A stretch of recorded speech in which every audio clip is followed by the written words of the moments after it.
Are you going to go all in and go find that property yourself through cold calling, sending letters, however that might be? So figuring that out is that last kind of piece to get you ready so you can go buy the property. So then you can figure out how you're going to lease it and then how you're going to manage it. It's time for the Creative Real Estate Podcast, your source for out-of-the-box real estate investing strategies, brought to you by ecospace.com. Now here's your hosts, Adam and Jason.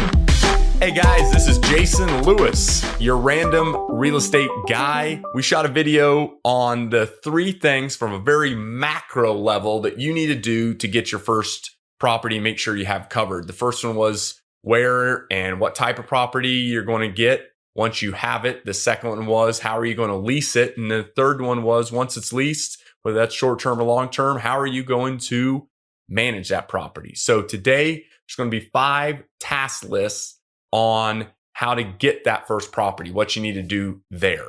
So number 1 is financing. Number 2 is what type of property.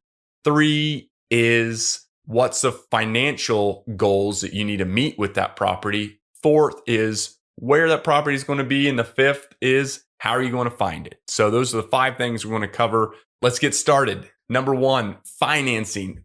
By far the most important thing, because without money or financing, you can't buy a property. Yes, there's caveats to everything. You can do owner finance and you can go other routes, but today it's kind of just high level of you're going the more traditional route of borrowing money to buy that property. So you got to figure out if you're going to go with a traditional mortgage broker. That's what most of the people buy. You see the ads on TV, you hear them on the radio advertising some local mortgage broker. So you can post it up on Facebook or one of your text some friends and say, hey, who'd you use to help buy and finance your last house? So that's very traditional. They will come in, they'll do a full underwriting on that, and then they will lend you the money. And most of the time they will then sell that mortgage to a big group like Chase or Wells Fargo. So it's very traditional route of financing.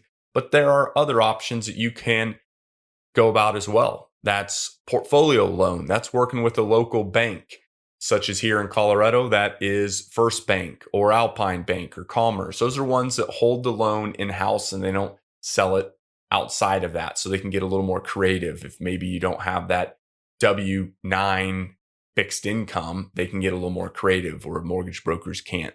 Hard money. This isn't that route that you hear and see on TV shows where if you don't pay, they come and bust your kneecaps in the back alley. This is actual formal way of financing. It's someone, a high net worth individual that has maybe a lot of money. They want to invest in real estate. So one of the routes they do it is they lend other investors money for a short term, little maybe higher interest rate. So there's a lot of avenues there. So there's routes is cash, borrowing cash. There's friends and family, but those are kind of the ones that you would want to dive into a little bit and figure out which route you're going to attack on the financing. Item number 2, which is property. That can be commercial or it can be residential. Let's dive in residential real quick. Some different items there to think about is it going to be a flip? Is it where you're buying it to fix it up and then just resell and never live in it or rent it?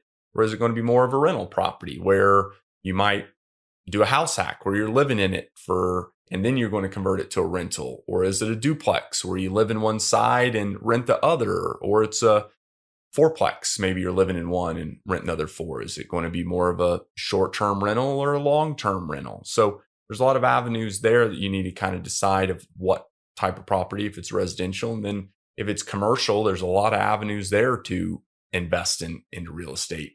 And that's office, that's a retail, that's a mixed use. It can be land.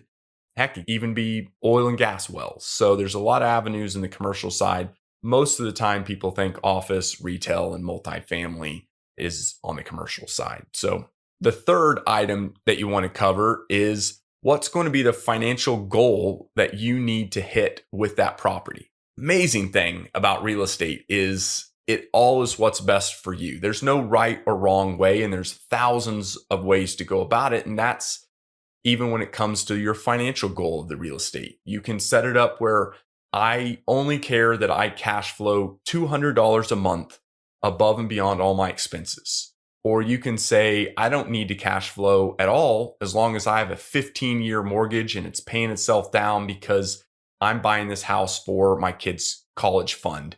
And they are 3 years old. And at 18, I'm going to give them this house free and clear.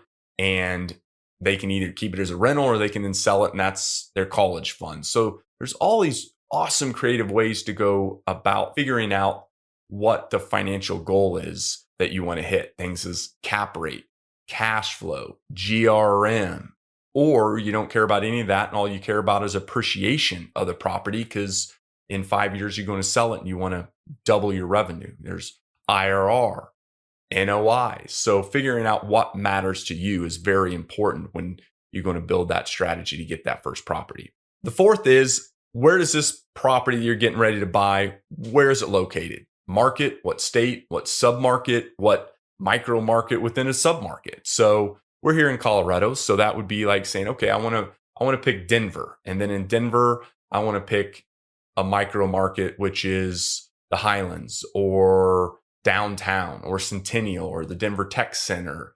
It might be Morrison in the mountains. So is it going to be walkable to your home? Is it going to be drivable? Is it going to be flyable? Things like that are very macro. And then kind of diving in a little more in detail is, do you care about what type of neighborhood? Do you care about average household income? Do you care about job growth? Do you care about if it's more tourism related, more short-term rental, then do you see the projections of tourism increasing or something cool being built or a new ski resort or a new lake that's real popular? So things diving into area and where you want to invest is important. Number 5 is now, how are you going to go about finding the property that meets those first 4 criterias? Are you going to go the traditional route, which is hire a broker and find it through the MLS? That's one of the most easy and streamlined. That's something where you're having another person kind of do the work for you. Or are you going to go a little more in between and find a wholesaler that's found that property for you, but you still got to do some of the legwork?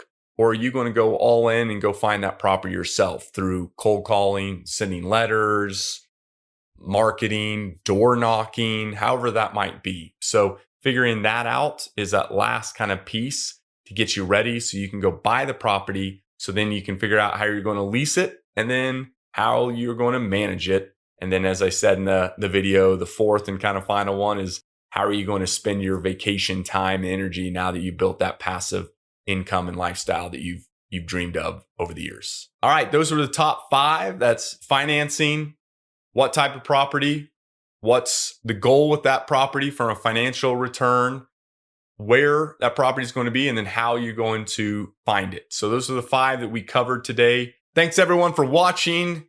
Thanks for following along. Make sure you like, subscribe, comment, or share. We want to keep pushing out this value add content and helping you in your real estate journey. Thanks again. Thank you so much for listening to the Creative Real Estate Podcast. And if you got value from this episode of the podcast, please take the time to leave us a rating and review on iTunes. Give us a written rating and a review. We'd really, really appreciate it. I'm going to let you go, but until next time, think outside the box.